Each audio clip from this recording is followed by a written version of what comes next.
Some politicians argue that raising the minimum wage helps the poor and disadvantaged. It might seem that way at first. Certainly workers who are earning $8 an hour today would be better off if they were earning $12 an hour instead. The problem is that this view of the minimum wage overlooks one important detail.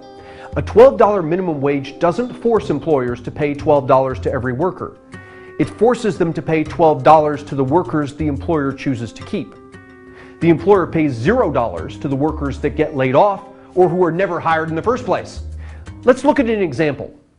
Suppose this guy owns a burger joint. The reason the owner hires a worker is because the worker generates value for the owner. Suppose that, not counting what he pays his worker, the owner makes 10 cents on every burger he sells. Here's Al. Al can flip 100 burgers an hour. If the owner makes 10 cents on every burger, not counting what he pays Al, then Al generates $10 worth of burgers for the owner every hour. If the owner pays Al $8 an hour, then the owner makes $2 an hour profit. $10 an hour on the burgers minus $8 an hour that he pays Al. Now, suppose that the employer hires 3 workers of varying abilities: Al, Bob, and Carl. Bob is a faster worker and can cook 120 burgers an hour. Carl is a slower worker and can only cook 90 burgers an hour. Since each burger is worth 10 cents to the owner, each hour Al produces $10 worth of burgers, Bob produces $12, and Carl produces $9. Suppose the owner pays Al, Bob, and Carl $8 an hour each. After paying the workers, the owner earns $2 an hour profit from employing Al, $4 an hour profit from employing Bob, and $1 an hour profit from employing Carl. In total, the owner makes $7 profit per hour from employing the 3 workers. Now, suppose the government imposes a minimum wage of $9.50 an hour. What does this do to the profit of our 3 workers? Al produces $10 worth of burgers per hour. At a cost of $9.50 an hour, Al now generates a profit of only 50 cents an hour for the owner. Bob produces $12 worth of burgers an hour. At a cost of $9.50 an hour, Bob now generates a profit of $2.50 an hour. But look at what happens to Carl. Carl produces $9 worth of burgers per hour, but he now costs the owner $9.50 per hour in wages.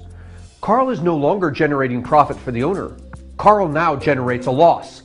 In fact, the owner would be 50 cents an hour better off if he fires Carl.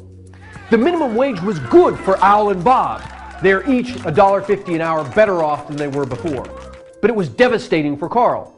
Carl lost his job, and so is $8 an hour worse off than he was before. Here's the first lesson of the minimum wage. It doesn't help the worker at the expense of the owner. It helps the more productive workers at the expense of the less productive workers. What's even worse is that the more productive workers usually don't need the help. What do you think would have happened over time to Bob, the most productive worker?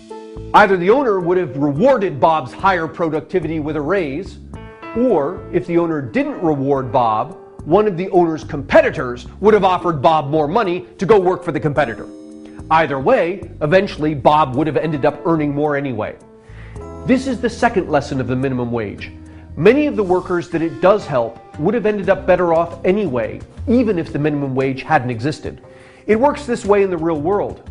Increases in the minimum wage have little effect on unemployment among college graduates. Increases in the minimum wage increase unemployment among high school graduates. And among the least skilled, least educated workers, increases in the minimum wage significantly increase unemployment. The minimum wage may be a well-intentioned policy, but it often hurts the very workers who are in most need of our help.